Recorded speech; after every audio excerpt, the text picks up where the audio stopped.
Om Sadashiva Samarambam Shankaracharya Madhyamam Asmadacharya Paryantam Vande Guru Paramparam. Om Shanti Shanti Shanti Om. Namaste. Welcome, my friends. And we have the big picture from Swami Paramarthananda. We were unfolding the three states. Last time we did the waking state, and we would be entering the dreaming state here, unless we do some Q&A or something like that. Does anybody have a question? Where is Claudio? Claudio, our official questioner. Hello. No, I don't have questions today. Okay. Then everything was good from last class. There, nobody has doubts. Then we go into the dreaming state. So the dreaming state, when we go to sleep, Vishwa, the awakening state entity, disappears to become Taijasa, the dreamer. Our identification with the physical body ceases and the external world disappears. What we experience in this state is our internal world with its own forms and experiences. This personal dream world, unlike the objective external world, is born out of the vasanas accumulated in the awakening state. Okay, so what we experience is a state, in this state is an internal world with its own objects, let's say. And objects of experience are going to be there, but are going to be there as what? As thought. When we are in the awakened state, we experience in the world a thought object, okay? Because the object is side by side with the thoughts in respect to the objects. So in the dream state, we experience thought, although we somehow manage to project a certain image, a subtle image of the object that goes very, very fast, fleeting image like that, much faster than the awakened state. So we are going to experience our mental, emotional reality, as I often say, is our mental, emotional world, which is basically the impressions, the recordings, the impressions that were left behind from out of our experience with the Vyavaharika. We experience the world of thought objects, and then all of that leaves footprints or impressions in our subtle body, in the emotional and thought aspect of our emotional body. I mean, there is the ego there as well. The ego is the one who is going to say, no, I like this and I do not like that. So the ego is there as well. And this subtle body are going to be all the time recording those mental, emotional aspects of the object of experience in the Vyavaharika. So what happens is that before we fall into sleep, we are the awakening entity. The awakening entity works through its physical body and the five sense and the five sense instruments, because we are dealing with the objects in the world. So we need to have the five instruments of perception and action, and the five organs of perception and action as well. So we are in the awakened state, and then we fall asleep, and then we become, as we know, the pranya jiva, that we does not experience duality, and therefore it's very pleasant. Duality is problematic, as we know, because like Papaji used to say, wherever there are two, there is disagreement. Wherever there is duality, there is this magnetic pull of attraction or repulsion in respect to the object, and that disturbs our minds, of course. So the the physical, the entity, the awakened entity, yeah, experiencing the world through its physical body. What happens with that? The sense instruments go off, the physical body go off, and the sense instruments and the instruments of action as well, they are no longer available. But the dreamer, when the dreamer comes from the deep sleep, the dreamer finds itself with another body, which is the subtle body. And then with the subtle body, he does not have the sense instruments, but he has the sense organs.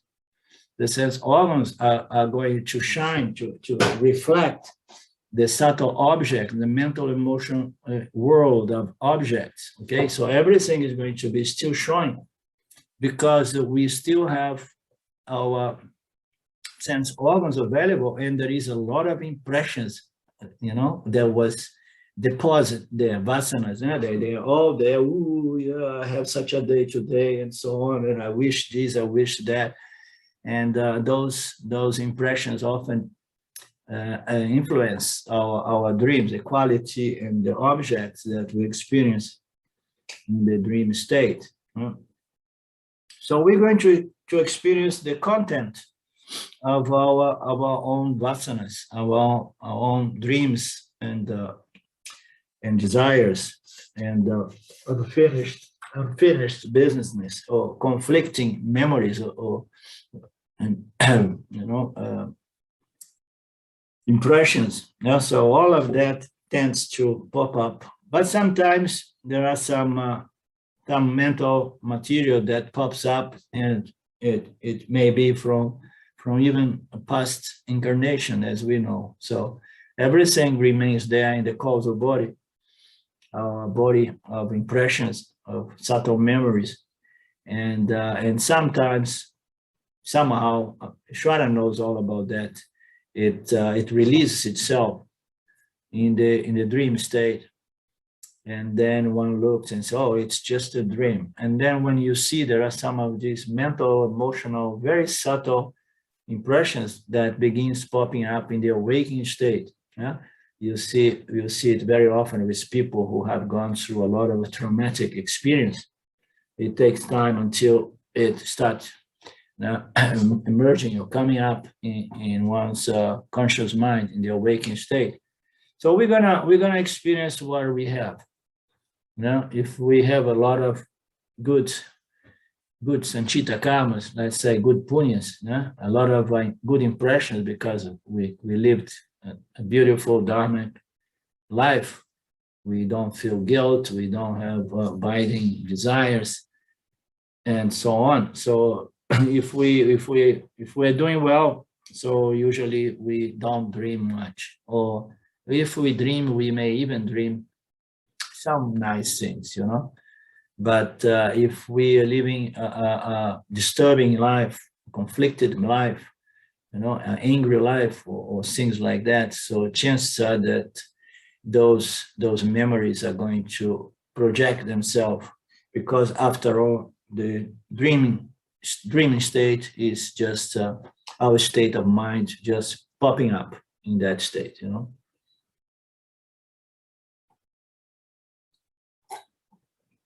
And of course, it is a personal dream. It's a personal world. Why? Because although we are the same jiva with desires and fears, likes and dislikes moving our lives, but we have different sets of likes and dislikes, which makes us hold impressions slightly different one from another, but basically it's more or less the same. The objects of the world is exactly what we know, and whether we like it or we like it a little bit or a lot, or have a huge dislike. So it's going to be different a little bit, but it's all about that. It's somewhat, it is a private world, but it's not something unique, I'd say, because we are all experience the same objects, and then in the dream states, we recycle those objects from the Vyavaharika, and we project them in the Pratibhasika. But they are the same objects, more or less. But the only difference is that we add value to the objects slightly different from one another. And then we're going to have different relationships with the objects and different vasanas altogether. Orlando?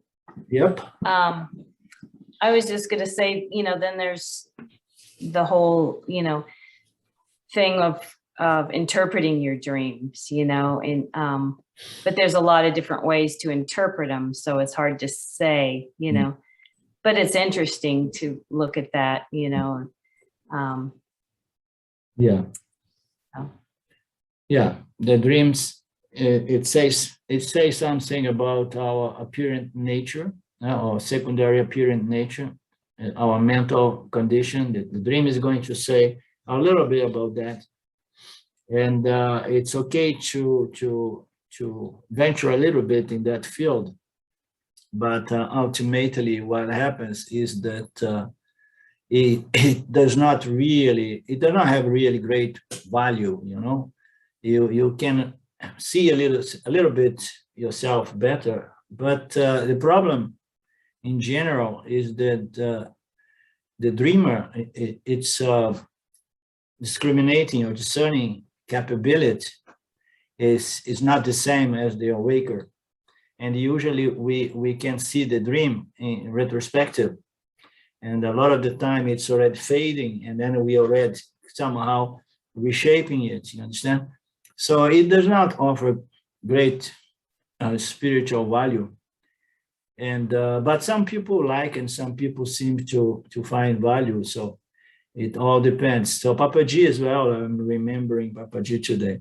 Papaji used to say, forget about what's in there in your mind, because it does not have much value. It's like throwing up. When you throw up in a bad dream or something like that, when you throw up your lunch, you don't go there to examine your vomit, to see exactly what is in there and so on, So this is another angle. You just see, oh, this is a dream, and it was a bad dream, and it means to say that there is some conflicts in there, and I have to look into my life and see what kind of conflicts I have in my awakening state that I need to work on, you understand? So to that extent, it's good, yeah.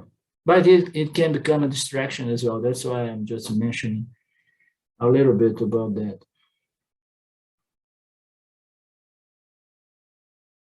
Well, it seems like it could be something from your subconscious mind surfacing also. But it's all about that. But then I guess consciousness isn't your mind. So yeah, I don't know. It's confusing. No, it is the unconscious mind or the subconscious mind coming to surface. And we know that a lot of conflicting experience, we push it in the subconscious mind. Because, just imagine when we are children, we don't have a proper intellect to process experience. And there are a lot of experiences that are terrible for the child, and the child has no clue why things are going that way. I remember when I was a little boy, 5 years old, going to the school and suffering some bullying here and there and feeling insecure, a lot of horrible experience, you understand? And how I'm going to handle it. So we tend to put it, push it under the carpet or in the basement of the mind. So it's all about those subconscious impressions. Yeah, that a lot of the time they come out like that. And but again, it can be of some value, but once we know, as you said, that the subconscious mind, my vasanas and so on, they cannot really be objectified, but I can understand them a little bit by inference as it shows up in the awakened state as my life's mental condition. And then in the awakened state, we have a better intellect to deal and to draw a good inference, you know. The problem with the dream state is that our intellect is poor there. It's not really, you know, very smart. So then you have to have your book with you and taking notes immediately. And it can be a nice play, a nice exercise to have some, to get some hints into your vasanas and to, yeah. But if we observe our mental condition in the Vyavaharika, in the awakening state as a visual, and then we have a better clue to infer what was there in the Vasana load, what was there in the subconscious mind, because in the awakened state, I have my intellect better equipped for discerning and discriminating and determining things. You understand that, Karen?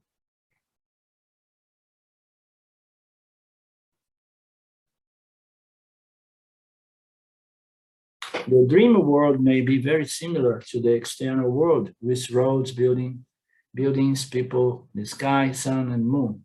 We will also have a dream body that may engage in various projected activities.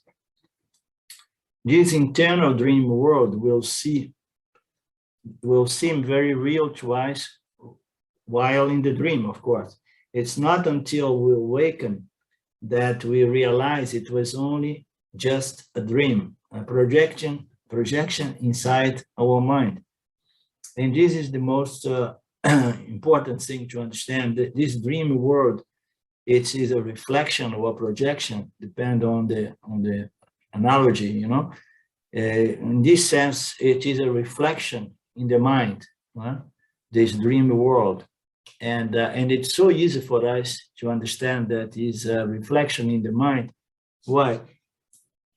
Because it is my mind. It came out of me. Nobody has experienced during that hour. You can ask everybody in your home, have you experienced this and this and this? They say no. And then we know, no, it belongs to me. It is a reflection in my own mind. So it is the mind reflecting, you know, thoughts, and it makes up the dream world, which seems very absolutely real during the dream. We have no doubt. And then we have to take the parallel. That's why this analogy is so important in Vedanta. So what is the common denominator between the dream world and the awakened world? You know, is the common denomination is that both are reflections in consciousness. So one is the reflection in my mind as a dreamer, and the other is a reflection in my mind as a waker. You understand? So the world we see outside, basically, they are just the 5 elements. Have you thought about that? Nothing but the 5 elements. There's nothing. So we superimpose names and values to everything, and then this world is going to, you know, reflect in our mind, and then we find it to be real because it is structured differently, but they exist out of thought. You understand? It's thought that we carry, that we keep, you know, as in the macrocosmic. So in both states, the world is just a dream. One is a subtle dream, and one is a less subtle dream, or a little more dense dream, because it's a dream. It's a dream of Jiva and Ishvara together, because Ishvara only projects the elements there, and then the Jivas are going to add value to all of this, and then the Jiva are going to interact with the elements as if the elements have intrinsic, distinct values, you know, configuration from configuration. So in either case, it's just a reflection in consciousness. One is a reflection in the micro consciousness of the Jiva Atma, the Atma of the Jiva. It's going to reflect. And the other is a reflection in Maya. In Maya, the macrocosmic apparatus, that is reflect, and then it reflects in the mind of the jiva in the awakened state. So it reflects in mind the universe, and then the universe is going to reflect in the mind of the jiva in the awakened state. So both are just reflections, you understand? Or projections of Maya.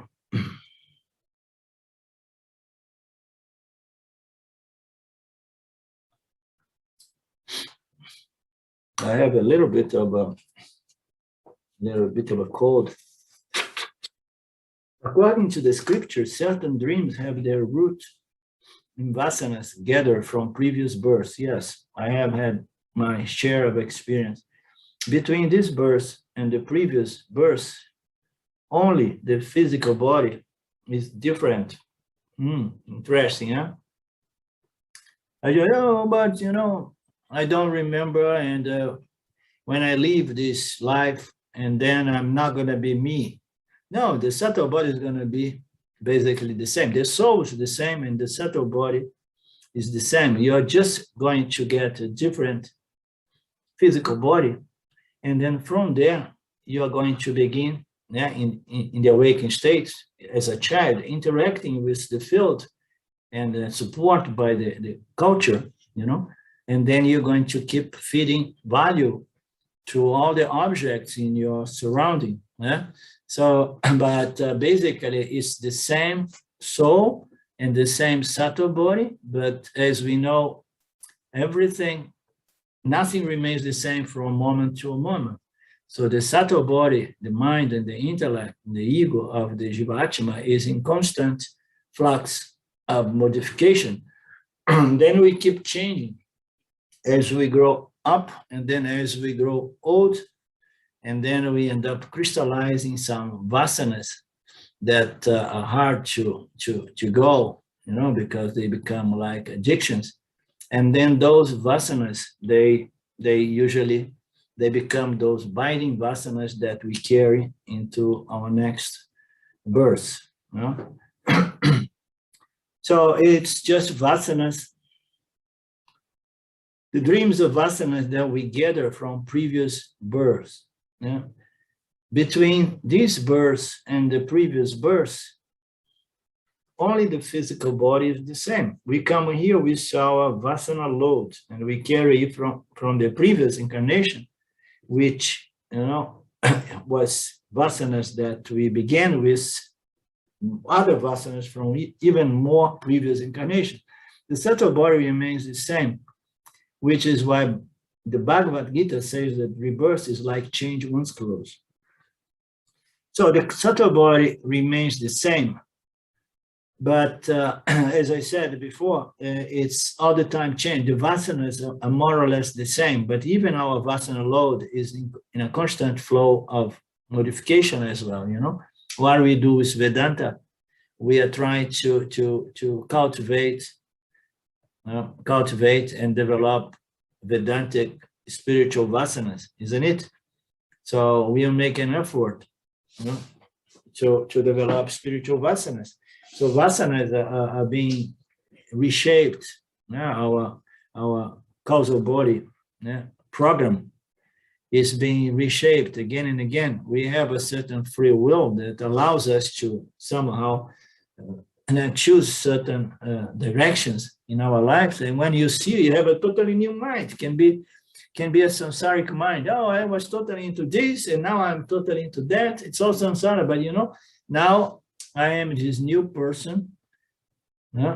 Like someone who, I met someone that was communist when I was young, and he was a young man as well. And then 20, 30 years later on, he became a not communist, but a capitalist. So how you explain that? Understand? Because we change. I remember someone that used to say, like, the good thing in life is that you can always change your mind. So I don't know how good it is, but it is a fact. And we want to change our vasana load by cultivating Vedantic vasanas and spiritual vasanas. So the subtle body remains the same from one incarnation to another. Yes and no, because even the subtle body, it exhausts some vasanas between births as well. It's said there is some exhaustion, no? Burning of vasanas. Only the physical body is different. The subtle body remains more or less the same, and that's why in Bhagavad Gita, Lord Krishna says that rebirth is like changing one's clothes. Right on. It's just a new physical body, a new physical vehicle with its physical instruments of action and reception. So, and then we can give continuity to our growth, so our vasana processing. You know, we come here to process karma. Yeah? We have our karma, and then we have to exhaust some or enjoy some punya, you know? And then exhaust some papa, and life goes on. So we need a new vehicle to carry on. And then we keep processing and changing the subtle body from moment to moment as well. Therefore, it's possible for old vasanas to come into play, and not just in sleep. Of course not.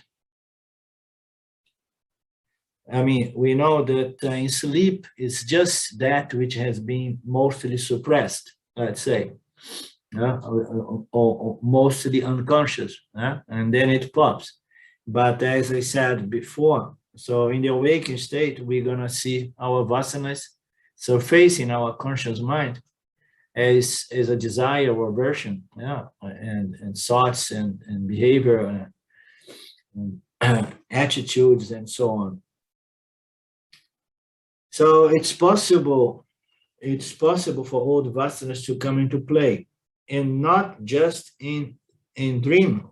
When we are dreaming, sleeping, so vasanas can project themselves, but we are well aware that our vasanas are playing us during the awakening state as well. We are being played by vasanas.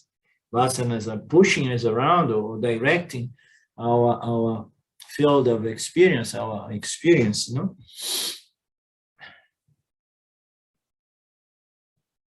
Sometimes we develop a liking or hatred for a particular thing for no reason. For instance, a child may develop a great love for music when they are very young and become a prodigy.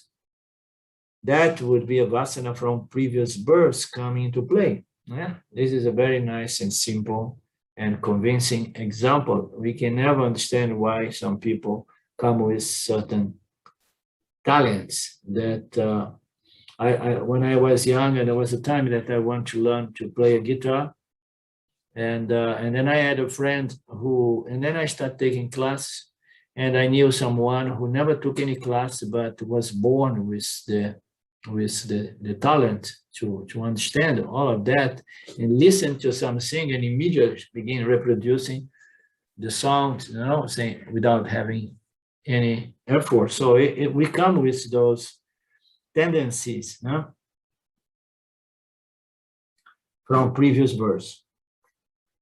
It is the activation of previous vasanas that attracts some people to spirituality. And then we have to remember, oh no, but I don't need to study Vedanta. I don't need scriptures or a teacher. Why? Because Ramana Maharaj did not need anything. But Ramana Maharaj, he came with a huge spiritual vasana.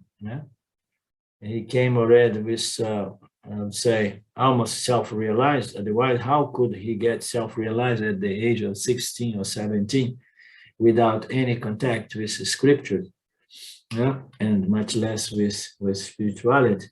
So we become spiritual people because of our spiritual vasanas. My brother, for example, has no inclination, and so in our families we can see it as well. Sometimes in the same family, I often like to talk about my son, my brother. And my brother, we were brought almost, I'm a year and a half, a few months older than him. We were brought up in the same environment, in the same school, and so on. And we were different creatures, different personalities. Huh? How come?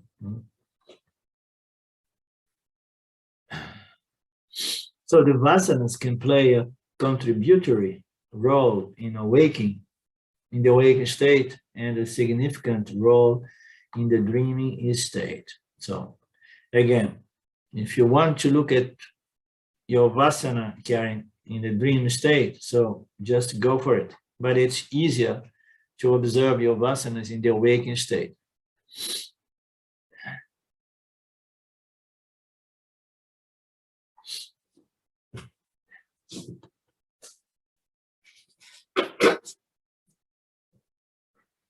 Now we go. Erlen, Yep. I've heard people talk about, oh, he's an old soul, or oh, what a new soul, or there are no old and new souls, are there? Well, I mean, this is esoteric stuff, and we usually Vedanta does not touch these subjects, but let's just consider how could the world, our planet's population, go from 2 billion to 8 billion in a century, for example.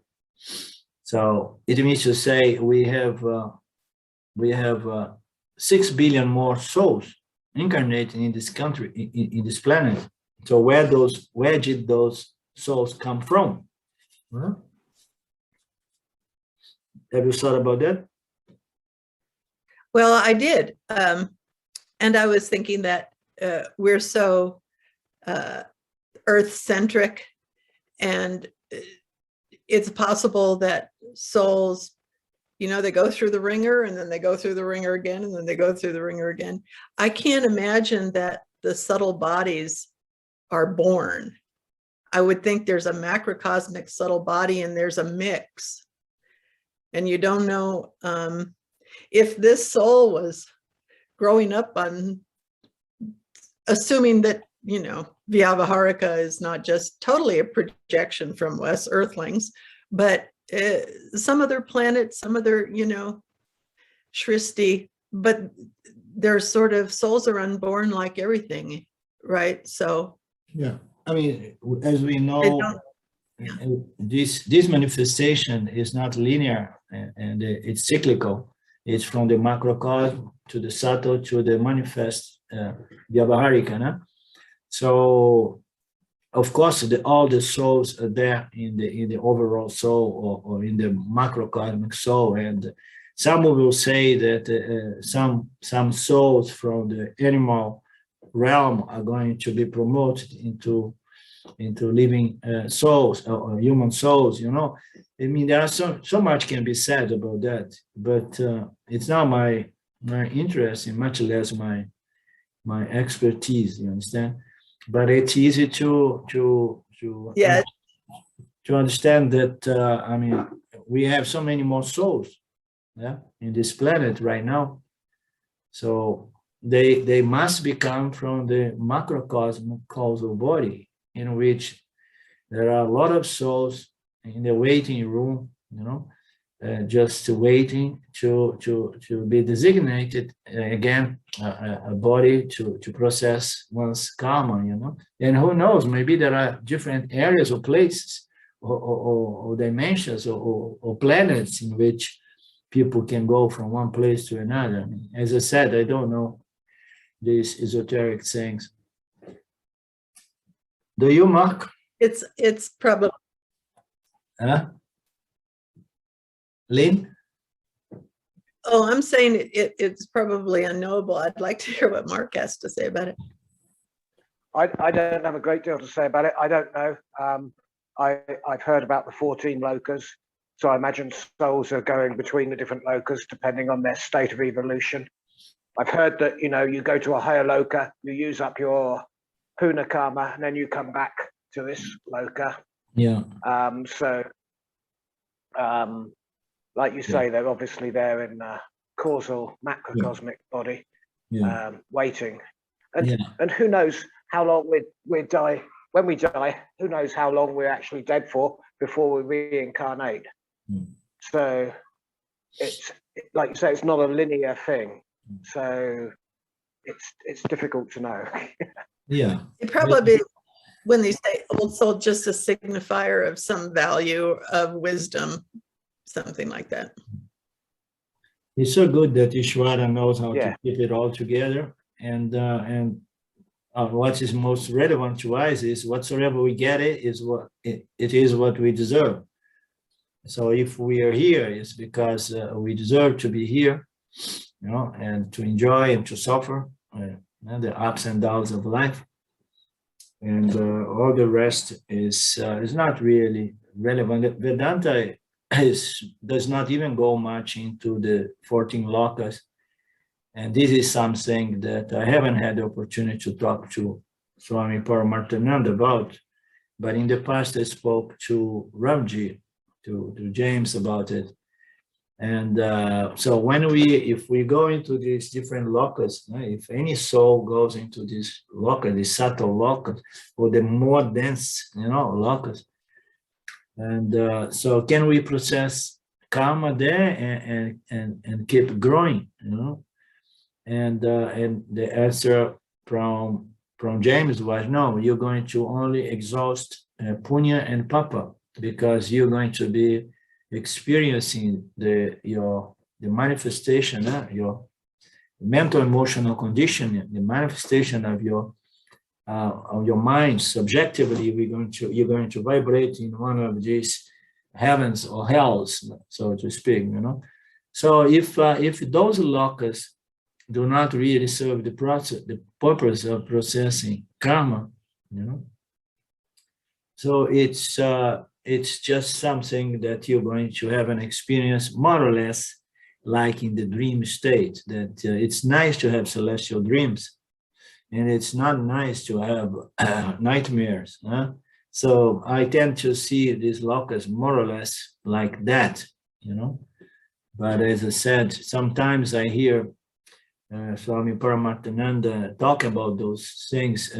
It seems almost that the soul has a free will there, and it's having satsangs here and there. Who knows, I mean, I don't know. I should one of these days contact Paramarthananda. I have to begin writing my questions now about the causal body and etc.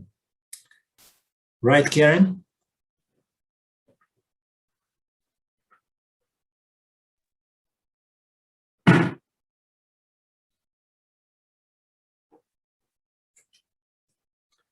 Okay. Oh, now the deep sleep state. In the third state of experience, the experiencer is known as the prajna. No longer experience as thought, neither object. So they don't experience, the prajna does not experience either thoughts and of my inner world, my inner impressions, or subtle memories, and much less the external objective world. So we don't have anything. So why? Why does that happen? You know why does that happen, Claudio? If you have an idea, or anybody else?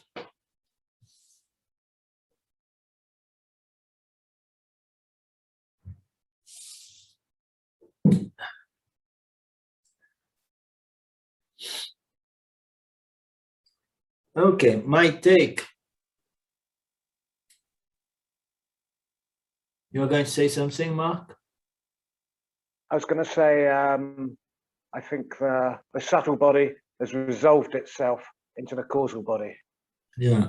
And because the subtle body has resolved itself, the gross body is no longer functioning, because it only functions through the subtle body.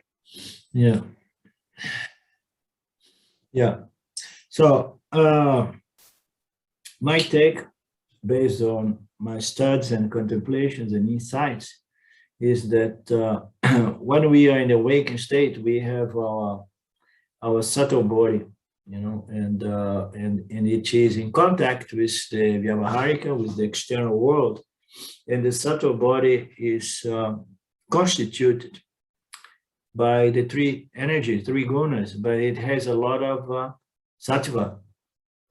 So the sattva, the world here, the Vyavaharika we experience, it's a reflection in the mind of the Jivatma, yeah, which is a micro mirror of consciousness. You understand it? Consciousness, yeah, reflects as human consciousness, and the world of thoughts objects is going to shine. Why?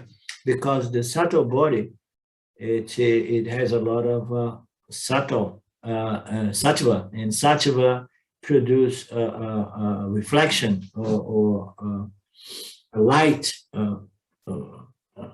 shininess, or so it shines with in contact consciousness with the subtle body in the awake state shines, and then when the jiva becomes the Vishwa becomes Taijasa, the subtle body, it holds its quality of reflection, okay? It continues having a lot of reflectivity, but it does not have anymore the instruments to contact the world, because the ego there is a different kind of ego, but it's not the ego of the Vishwa.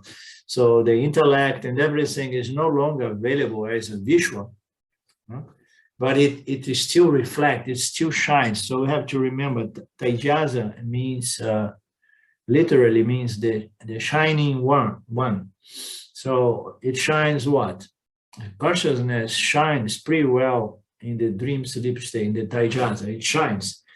You see, consciousness has something, a certain affinity with sattva, and every time it pervades the subtle body, and the subtle body has a certain amount of sattva, it shines, reflecting the world. Okay, and then when we move into the Taijasa, we still have at our disposal a lot of sattva, and consciousness is going to pervade, since it's all pervading, and it's going to shine again or reflect. But since we don't have anymore the physical instruments of perception, and you know, we cannot really reflect the world out there, but we reflect what? We reflect our inner impressions, okay, vasanas. Yeah? And then what happened with the deep sleep? The deep sleep is when the Vishwa or the Taijasa somehow it lose Sattva guna. You understand? I mean, we know that in order for us to go to sleep, we need to develop tamas. Yeah? We need to, if we are a bit too rajasic and we want, oh, tomorrow I have a big day, I need to sleep at least 6-7 hours today, and I go to bed, but I had a very intense day, and then I can't slow down, you know, there is too much rajas.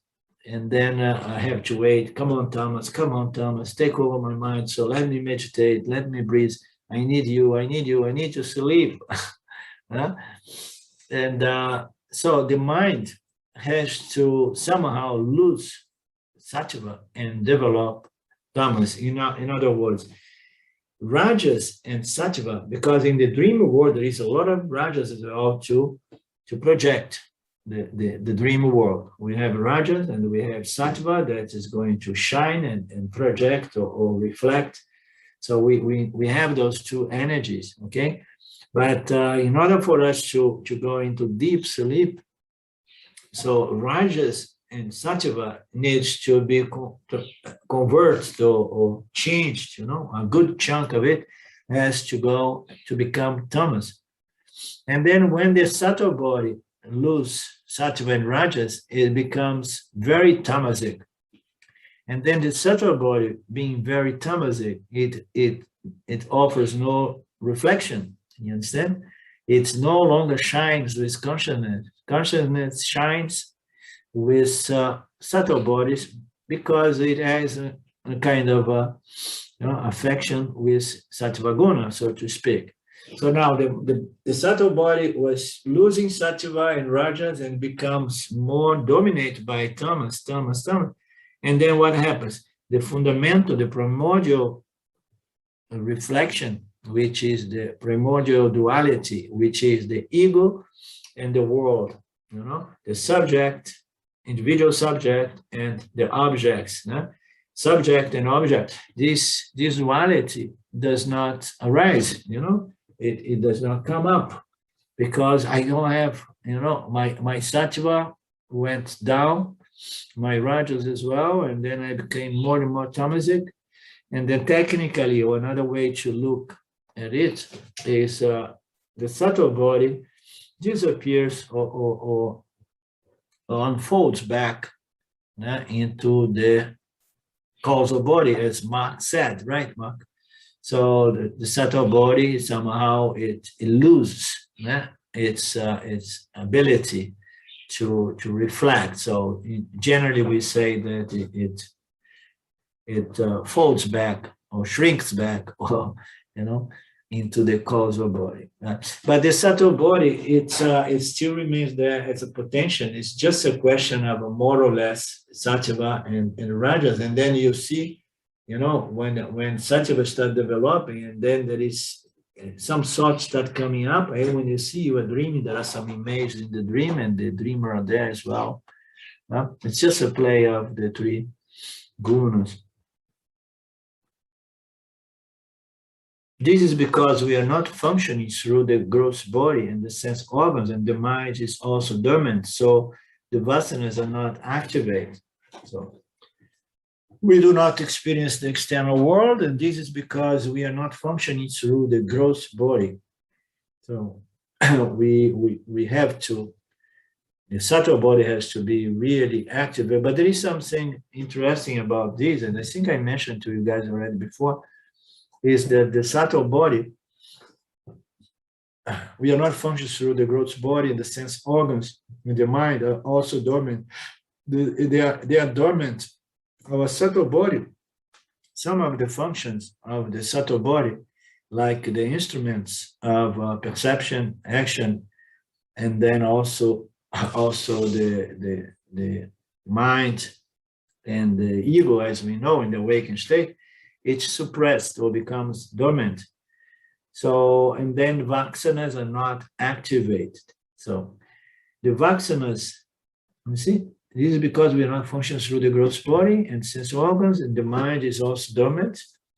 So the mind is also dormant, yeah. So the vasanas are not activated. So the vasanas do not project themselves because of the suppression of those gunas,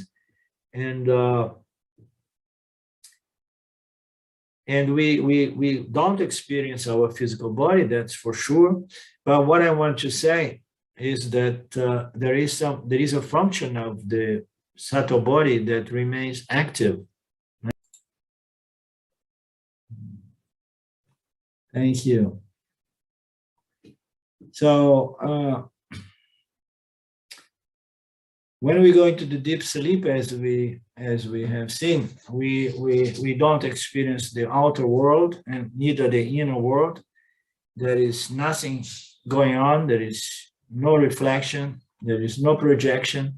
Yeah, I remember. But there is an aspect of the subtle body that is still functioning. And I was asking Claudio if he remembers. There is a function of the subtle body that is still working. All other functions are dormant. But as we know, the 5 physiological systems need to work through the 3 states. Otherwise, we would go into deep sleep and we will never come back again. So the mind is dormant and the ego is dormant. The reflection is not showing up. There is no objects. There are not even thoughts.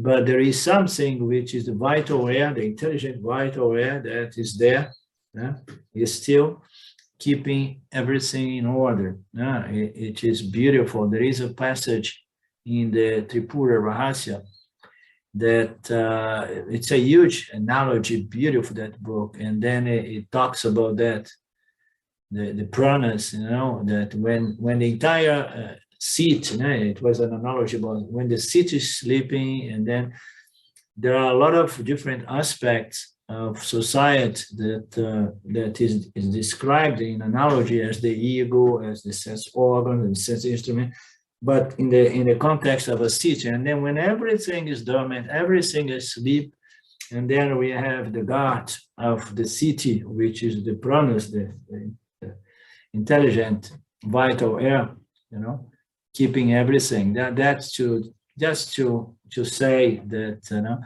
you are always there, and even your pranas are always present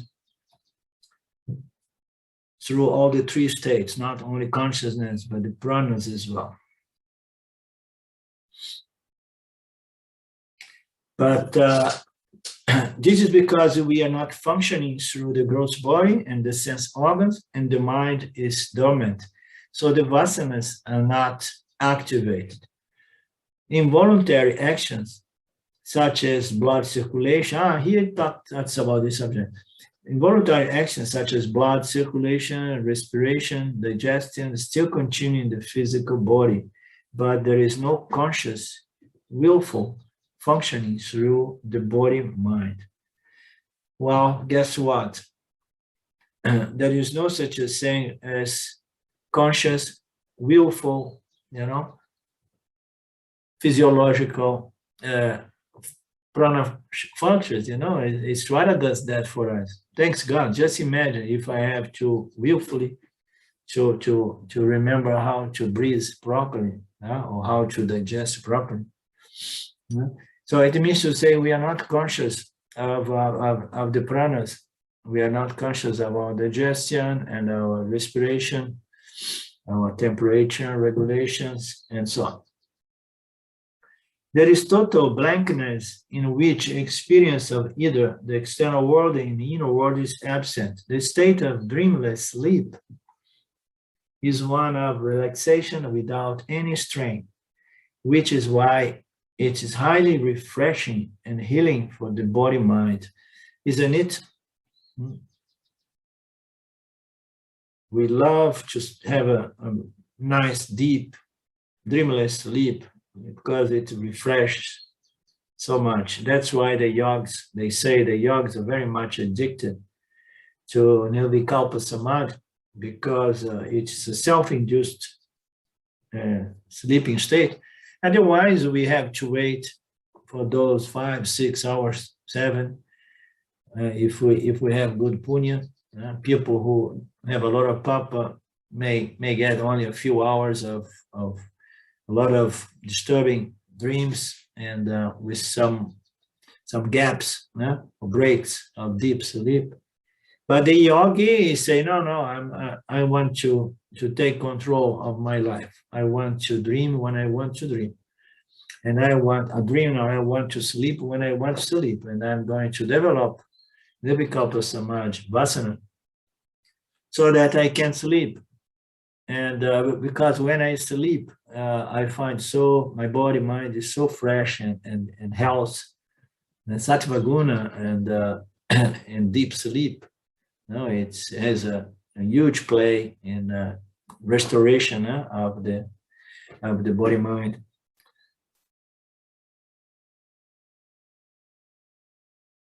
The teaching of the 3 states is an important one in Vedanta, because the physical, subtle, and causal bodies function together. It's not easy to understand them distinctly. It's easier to isolate them when we understand in which state each of them functions predominantly. Very nice. This predominantly I like, huh? It means to say that we, even in the awakened states, we may be dreaming a little bit and sleeping a little bit here and there. So what is the sleeping aspect of the awakened state? At those moments that the mind is resolved with no thought/object.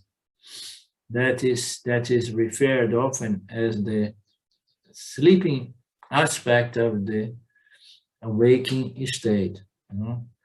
And that is also what we often refer as Sahaja Samadhi, which is the mind is properly resolved in the awakened state, and it's not producing, you know, a lot of thoughts and objects. You know, it's one is kind of. I mean, we remember Ramana Maharaj.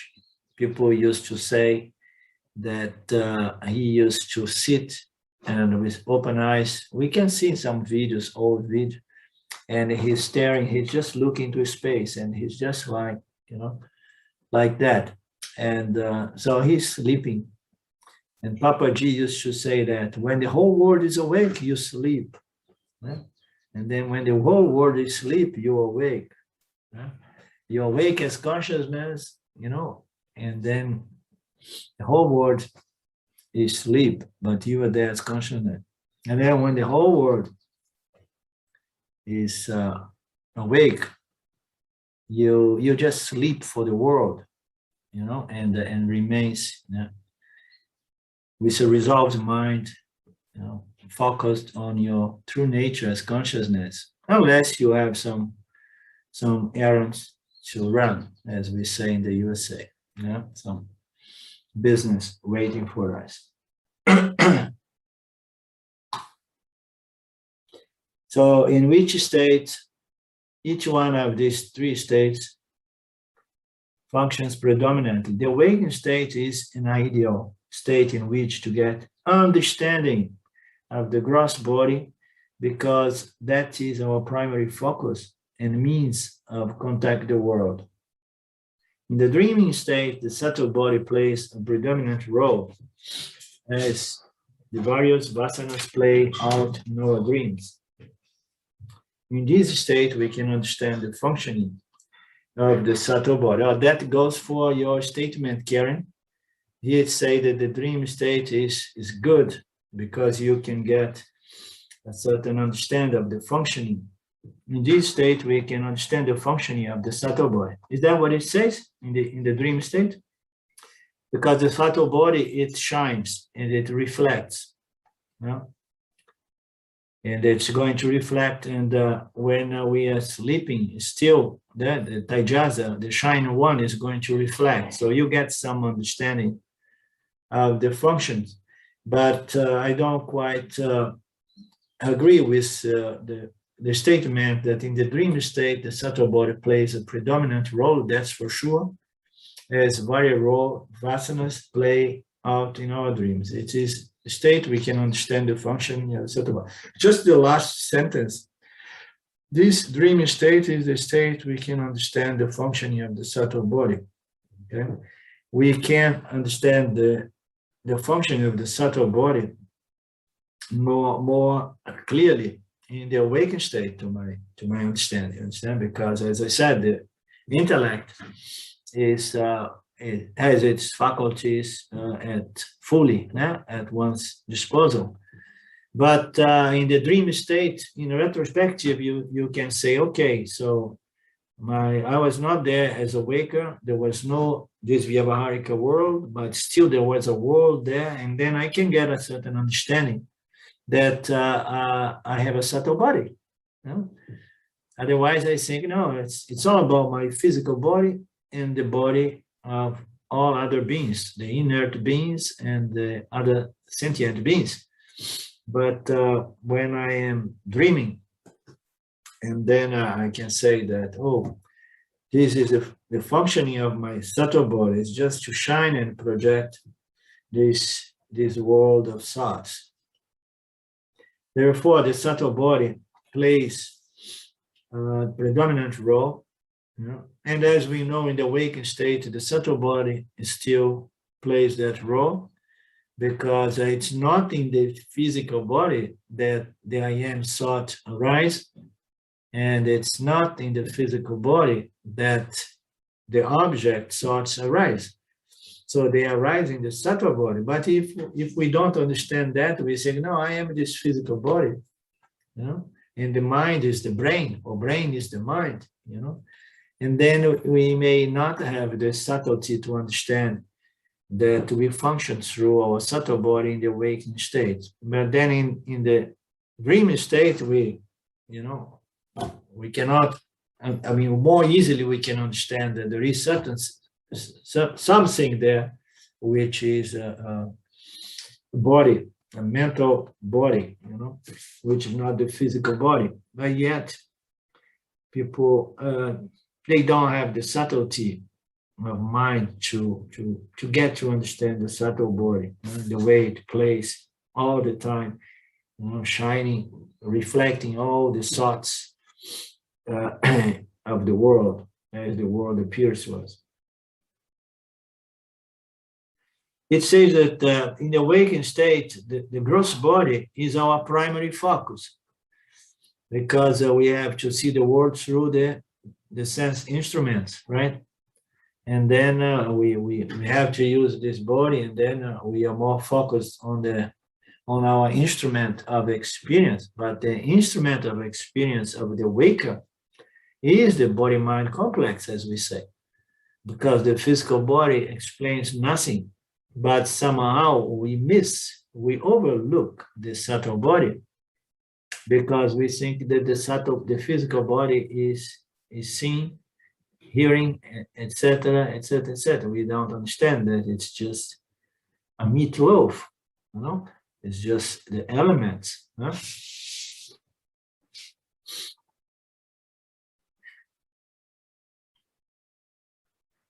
Whereas in the dream state, the subtle body plays the predominant role. But the point I want to make here is that experience, it's only possible experience, and that was my question to James long ago. Experience is only possible when the mind or the subtle body is associated with the physical body and having the instruments of experience at its disposal. And then it's a body-mind complex. So a jiva as an experiencing entity, you know, is better defined not just as a dreamer, although there is an element of experience there, but the jiva, the entity that experiences and knows, the knowing experience entity, can only be defined or understood as operating through the body-mind complex. It's one organism somehow, you know, once they are integrated, and then we can experience the world. Otherwise, we're going to experience what? We're going to experience our thoughts, our vasanas, exactly like in the dream state. You know? The deep sleep state, let's finish. Can I go on a little bit more? Anybody needing to go? You have to go? Oh.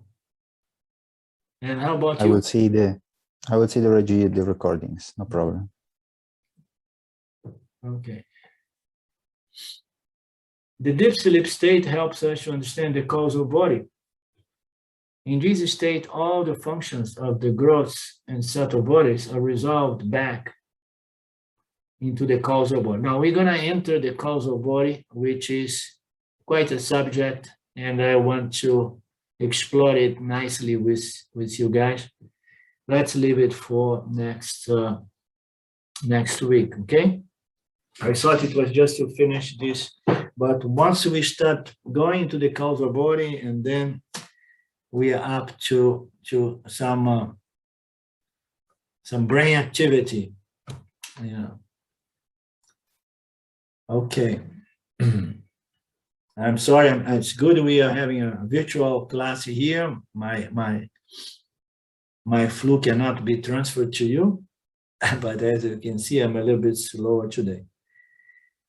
Om Purnamada Purnamidam Purnamudachyate Purnasya Purnamadaya Purnameva Vashishate. Om Shanti Shanti Shanti. Thank you, Lord. Thank you, my friends. We meet again soon, Ishvara willing. Namaste. Ciao, ciao.